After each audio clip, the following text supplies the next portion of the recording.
everyone, it's Sarah here and welcome back to Sarah's How to Get Through. It's December the 27th.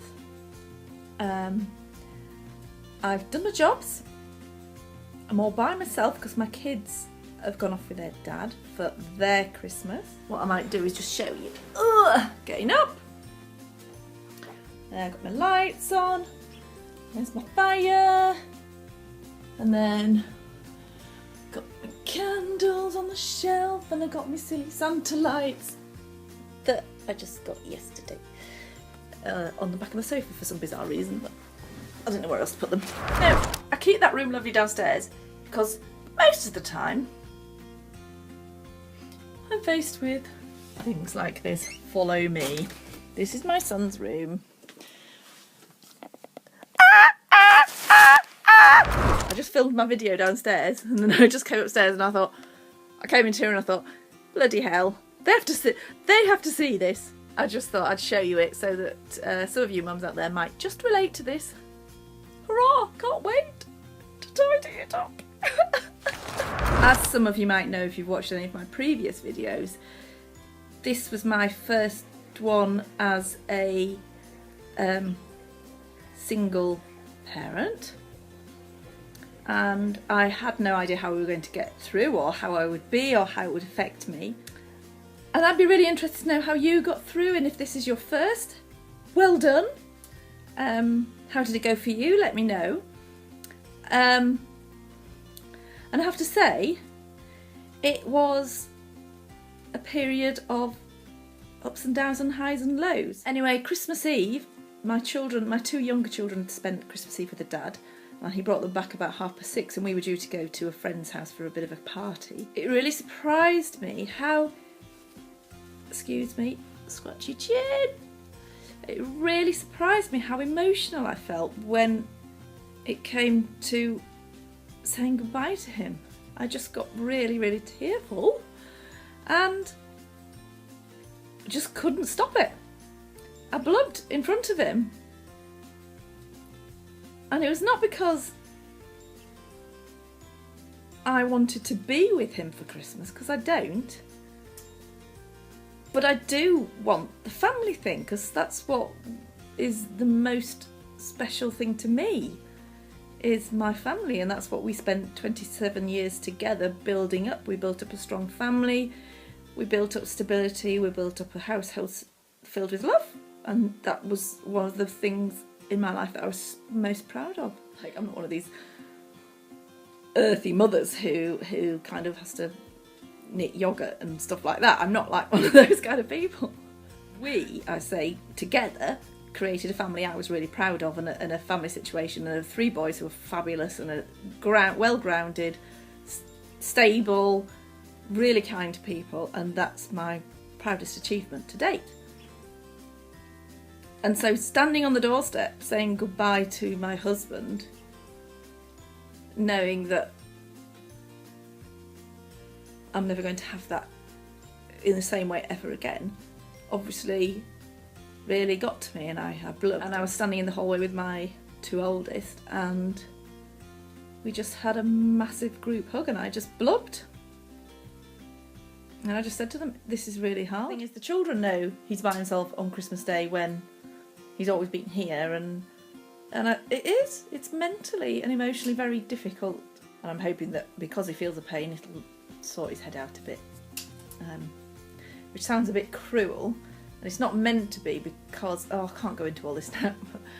But he's not mentally well. But his relationship with this woman who is a complete lunatic has broken down, or they've finished, and he understands now how destructive it was, because she was just slightly mental. And he knows that he's better off when he's not with her, and he becomes normal again when he's not with her, which, thank God for us and the children, that's great that their dad seems to be becoming normalish again, fingers crossed. Christmas Day, I had a few wobbles on Christmas Day. Christmas Day itself, again, it was a day of highs and lows and ups and downs, but you know, if I look back and remember that Christmas Day, yes, it was difficult. And I had moments like in the shower in the morning, I had a good old blub. And occasionally during the day when I was sort of away from people by myself, I'd have a kind of moment, you know, where you kind of, oh, it's coming, oh God, blub, blub, blub, have a little weep. Then, phew, right, over, move on. Time to peel the sprouts or whatever it is. But you have these moments, and I think the thing about it is you just have to know they're going to come at some point, and they could be any time. I've talked before about sniper moments. Well, Christmas Day obviously is God, is a day full of them. If you're a mother hosting Christmas, I mean, I had my parents and I had a friend here, and there were 7 of us in total. And there's so much you have to do, and there's present opening and serving drinks and preparing the dinner and on and on. So really, in a way, that's good because it keeps you really busy. So it stops you thinking about what's not there. And actually, I did have a really nice time just with these odd moments where I would get a bit emotional. But for you as a mum, the most important thing is really on Christmas Day, it's not about yourself, it's about your kids. And I think they had their moments on Christmas Eve. I think that's when it was the anticipation more than the day itself that got them upset. Looking at them, they seemed pretty okay, really, because they got the new things and they were very happy with them. And apart from the opening of the presents, they absolutely love their Christmas dinner. And so it was really important to me that they had a really good Christmas dinner, which, I mean, it was no different to normal, obviously. Of course, it's always brilliant, because obviously I'm just like a domestic goddess. Not. I keep it all simple, and as long as it all arrives at the table at vaguely the same time and it's vaguely edible, then that's what matters. And nobody went down with food poisoning, so that's a bonus. We all got, not the children, I'm not that kind of bad mother, I haven't gone totally to pieces. I mean, the adults, we all got gently sozzled. Some of us more than others. Now, what am I talking about? I did get drunk, but I wasn't actually wobbly on my feet like some people. But it was lovely, and we had a really nice day, and the kids seemed happy. I did, halfway through the day, ring my husband, and I just wanted to know that he was okay and that he wasn't dead. Because back of my mind, highest suicide rate is Christmas Day. And he was by himself, and he is feeling a bit kind of, oh God, what have I done? 50th birthday, what a shit life I've got all of a sudden. And when I spoke to him, he seemed actually all right. Really? I don't know how much of that was he was putting on or whether he was actually all right, but it reassured me speaking to him. And I don't know why I still feel some kind of responsibility to him for his welfare. But I've heard this from other people, that wives and ex-wives, they try to facilitate the relationship between the father who's left and the children left behind. And the mother tries to make sure that the father maintains a good relationship with the kids. And yet really it's not our job to do that anymore, because we're not married. But you do it because I can't speak for anyone else, but I want my boys to have a really good relationship with their dad, because it's really important for them for the future to have a stable and good and supportive dad. I've decided I'm going to just indulge in some crappy telly tonight in front of the fire. I'll probably catch up with Downton Abbey. I can't wait to be watching Miranda. I've got 2 nights, 2 days all by myself. And at first, I must admit, I wasn't sure how I would be, and I was planning, maybe I need to go away, maybe I need to have things to do.